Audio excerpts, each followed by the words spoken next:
It's an X-ray of a butt plug stuck up a bottom. Of course. Where else would it be? Sometimes Hey guys, Owen here. If you don't follow it already, make sure you follow the Bad Dates of Melbourne Facebook page. It has over 100,000 followers already, and it's just people submitting some bad day stories. It's absolutely classic. But before you do that, make sure you watch this interview because I'm talking with Ali. We're going to go over some of the stories on there. She's going to tell us how she became a meme and famous around the world. So, you know what? Here we go. Ali, welcome to Drink with Owen. Thanks for joining us. How are you going? I'm going very well. How are you going? Yeah, not bad. Just keeping going. So what we'll do, so each week we have a different drink that the guest brings on. So what drink have you chosen this week? And tell us why, I guess. Very exciting drink of icy water, which I know sounds incredibly... Oh, yes! Cheers! Yeah, we've got one. Cheers! Cheers. I know it sounds incredibly boring, but I feel like with social media, you've always got to be switched on. Yep. So I'm not really a big drinker, to be honest, because I'm kind of always working. And that being said, I like a cocktail from time to time, but I mean, nothing beats ice water. It's delicious. Yeah, I'm a fan. When we spoke before and you said ice water, I was like, that's interesting. But then I did think we drink it most. That's the thing everyone has. And I do like to ask people, which is an interesting question for water, but do you remember the first time you had it? No, I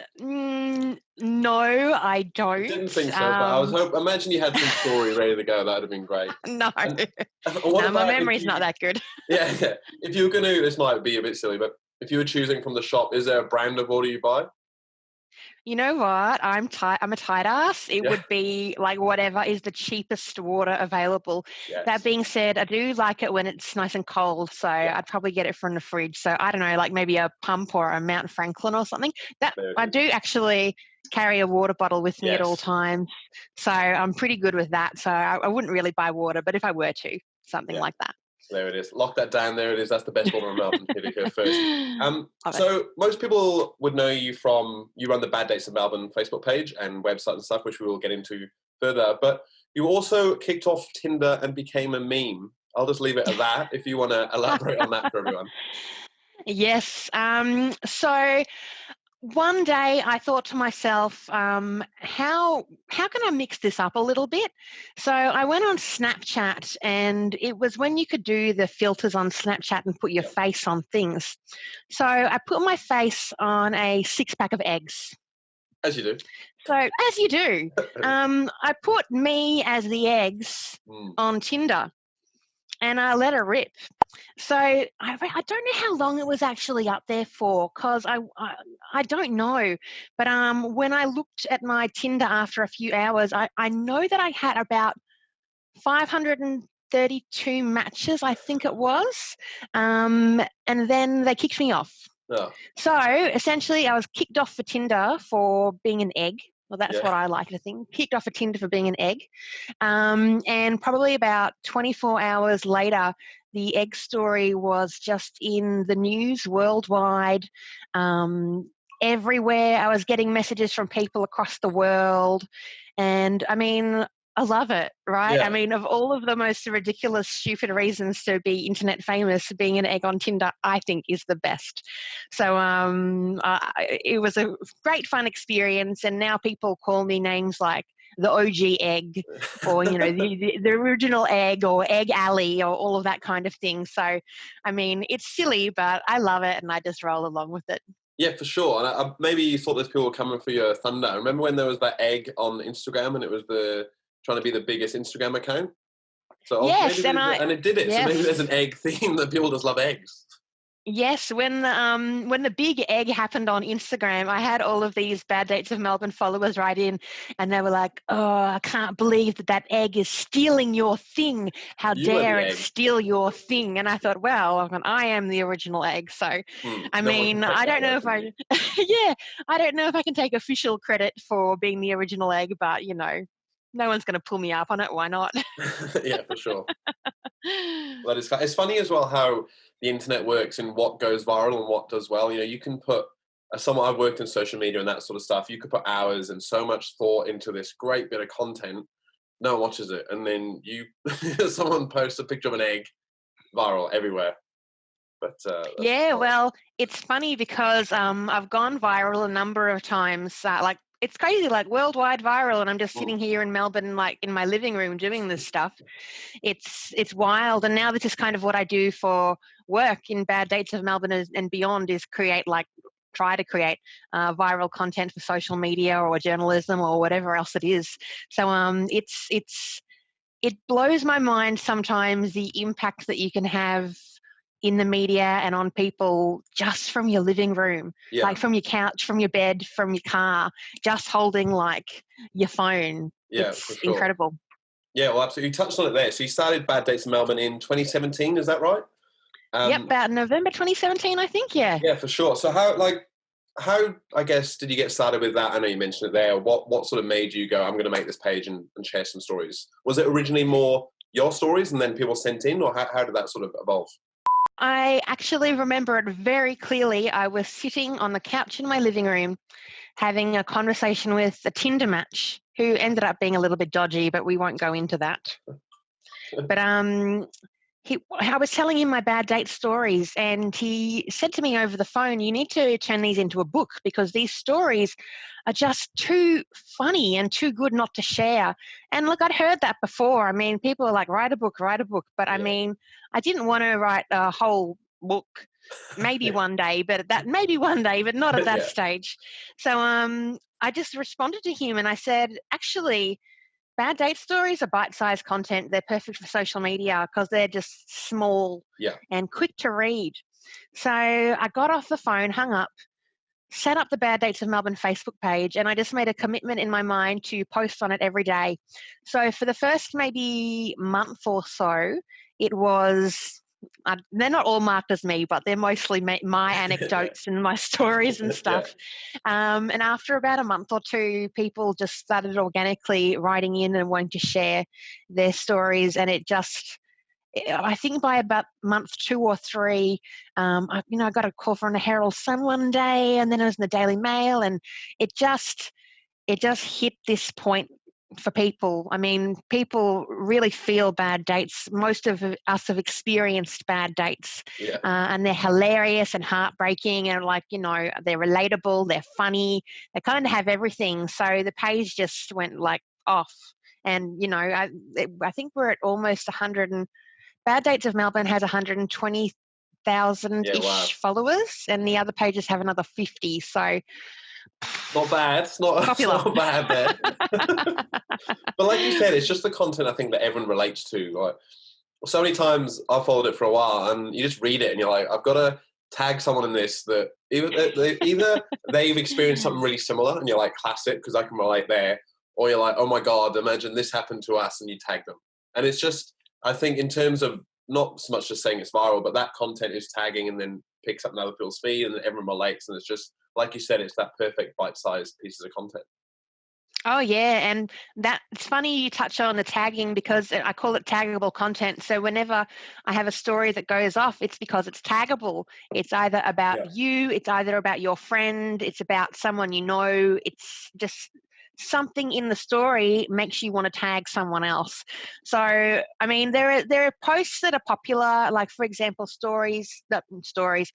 comments from me can be really popular, all of that kind of thing. But if it doesn't get tagging happening, yeah. it's not going to go off. So all about the tags. Yeah, for sure. Like I've got friends I don't really speak to anymore. I only speak to them in tagging them in in your page stories. I'm like, oh, we should probably I love catch it. up, I and then love it's it. like, oh, I'll just tag them. Except when they're a bit outrageous, then I have to share them privately because otherwise it will come up on my feed, and I don't want people seeing what I'm commenting on. That's something with some of them. Tagging is the new, I don't know, like love poem to your friends, if that makes sense. Yeah, Like yeah, for sure, absolutely. when you tag someone, it means that you deeply care about them and you want them to make them laugh and all of that kind of thing. So I'm all about the tagging. But it's funny that you mention the comments. I've had a few people write in and they've been making comments all over Bad Dates of Melbourne, and then they'll write to me in the private message box and say, is this not a private group? I thought this was a private group. All my friends and family have seen all of my photos. They've seen all of my comments. They've read everything about the poo uh, stories that I've been laughing at. And I'm like, yes, it's public. yeah, Please at be least aware it's public. For sure, and it's always the random bad ones that seem to turn up. Like my mum would be like, "Oh, what was that thing I saw?" And then ask me about it. I'm like, "Oh, it wasn't me. I was just tagging someone else in it." And then you're like, "Thanks a lot, Facebook. Thanks for showing that up in everyone else's feed. Not the other funny Yep. stuff I tag people." Yeah, I have a follower. Their mother started a discussion with them about how long they were planning on being single because Bad Dates of Melbourne kept popping up in the timeline, and they thought, oh, how am I ever going to get grandkids if this person keeps commenting on this page? I don't know if it's about like picking your favorite child. Do you have some favorite stories that you always come to mind, or any that you love to share? I guess. Oh, there's so many. The one that comes to mind, it's just it's a real snapshot story. So a guy and a girl, they go to. I'm telling this off the top of my head, so excuse me if I get the details Maybe wrong. we'll put the link in the comments so people can go see it. Love it. The guy and a girl go to the cinema, and the lights go down, and he turns to her and he says, "Have you ever been kissed by someone with a criminal record?" And she goes, "No." And then he leans in, gives her a kiss, and says, "Well, now you have." Oh, oh my God. To the start of the movie, they're sitting there like, you must get some. Is there any stories you get and you think, you know what, I can't post that, or it's just too much. Facebook makes you adhere to, I think they're called community guidelines or Community standards or guidelines, something like that. Yeah. And Facebook isn't really logical sometimes in what content it likes and doesn't like. So I do err on the side of being conservative. That being said, I did post a picture of a butt plug back in January. So some Is it stuff still up does get there? through. The butt plug It's in the story photo, is in. it's not as the butt plug. Yeah, It's in the yeah. photo still Yes, yes. The butt plug was removed. up. And the butt plug photo is on Bad Dates of Australia and was shared on Bad Dates of Melbourne. It was very popular. Yeah, The butt exactly. plug. It's an X-ray of a butt plug stuck up a bottom. Of course. Where else would it be? Sometimes these conversations, I look back on these conversations, I'm like, I can't believe I do this for my job. I mean, Yeah. like this conversation about butt plugs. Anyway, it's funny because when I got this image of the butt plug, like X-ray with the butt plug up there, because like obviously you get some people taking the piss, and not to say that this person was, but I did want to do due diligence and check with somebody that it was like a legitimate photo. So yeah, so I sent it to a doctor, and they were like, "Yep, yep, that is actually a butt Ali, plug stop sending your inserted." photos in and pretending there's someone messaging your page. It's okay. Yes. Small is good, Stacey. Oh yeah, best drink. The cheapest drink I've I had so regretted. far, so it's great. I regretted. My only regret was not. When I was preparing this, I forgot to put. I didn't have lemon. What's next, I guess, for Bad Dates in Melbourne? I know you have some merch and that sort of stuff. Is that sort of the vibe you want to go down, or like what's the plan? I don't know actually. I did workshops for a while. To be honest, it might be events. I'm not sure. Like ideally, it would be good to do dating events for Yeah, for people. I did sure. one at. I did a big one at Crown Casino last year. It was a whopper. I think there was about 160 people there on a Tuesday. So people are keen for dating events. It's just a case of when do I have time to do it? Yeah, for sure. Any bad date stories come from your event? It's funny. I won't speak about the events individually because we've had probably, I reckon, about maybe 6, 7, 8 Bad Dates of Melbourne events so far. But always, maybe 3 weeks after a Bad Dates of Melbourne event, someone will write in and say that they were disappointed by someone else at the event. Not in a nasty way, but just I think that as admin, a lot of people see me as a friend, and I am a friend. I mean, it's kind of how social media works. But they kind of just want to let me know that they're just feeling a little bit down because of what happened at the event, which I understand. So and you're like, well, I'm glad you enjoyed it.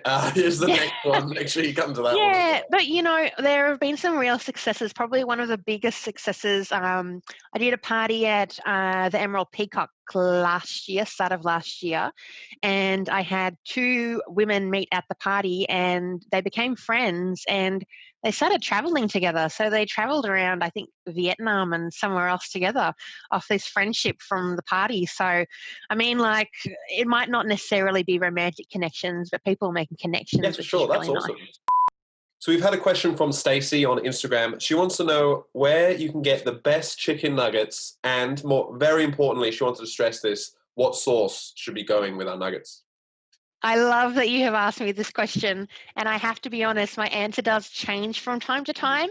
If Fair you enough. asked me, if you asked me several months ago, I would say Ingham's crumbed nuggets in my deep fryer, my Kmart deep fryer, with a barbecue sauce. Yeah, Whereas these sounds days, good. I'm feeling different. I'm mixing it up. I'm going back to McDonald's nuggets with barbecue sauce, but also a secondary sweet and sour sauce. Even as I'm saying this, I can tell you I've put way too much thought into this. You're ordering nuggets straight after this call. Yeah, but like they're delicious. They're delicious. They're Yeah, the I love ultimate like Macca's nuggets, easy especially meal. the deals they have. Not that this isn't an ad for McDonald's, but is it like $10 for 24 or Ah, whatever it is? yeah, $10 for I'm a 24. sweet mustard guy myself, so everyone should try that. I think it's underrated sauce. Is it sweet mustard? I think that's what it's called. Yeah, there's so many good sauces. I also like Big Mac sauce from McDonald's. Oh yeah. Delicious, delicious. Ali, oh, there it is. There's the last drink spell. That signals near the end of our chat. So what have you got for us? Have you got an anecdote, a funny story, a fact? Hit us with what you got, nice and strong for us to end on.